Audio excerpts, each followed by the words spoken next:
Hello ସାଙ୍ଗମାନେ, ଶୁଭ ସନ୍ଧ୍ୟା। ଜୟ ମା ସନ୍ତୋଷୀ।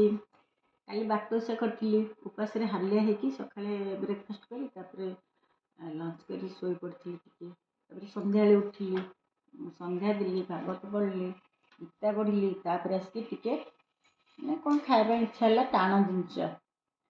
ଏଇଟା ଯେଉଁ ନଳି ଛାଣିଲି, ଅଳ୍ପ ତେଲ ପକାଇଥିଲି, ଅଳ୍ପ ଛାଣିଦେଲି, ଅଳ୍ପ ତେଲ ପକାଇଥିଲି। ଯେହେତୁ ବଡ଼ ବଡ଼ ନଳି ବଙ୍କା ପୁରା ସିଧା ହେଇନି, ବଙ୍କା ବଙ୍କା ହେଇଯାଇଛି।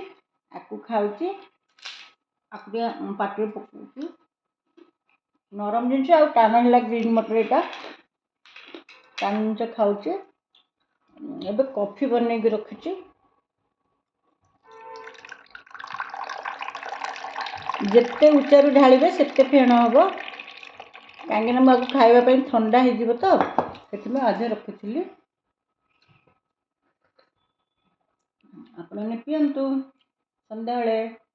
ଏଇଟା ମୋର ଚଟପଟା ଗୋଟେ ରହିଛି, ଶୀତ ଦିନ ଯେହେତୁ ଏଇଟା ଟିକେ ଖାଉଛି, ଏଇଟା ଟିକେ ପିଉଛି। ମାନେ ଆର କମ୍ବିନେସନ୍ ଠିକ୍ ନାହିଁ, ହେଲେ ଗୋଟେ ମଜା କରୁଛି ଖାଇକିରି। ଆଉ ଆପଣମାନେ ଖାଇବେ ନା, ଆସନ୍ତୁ। Bye bye.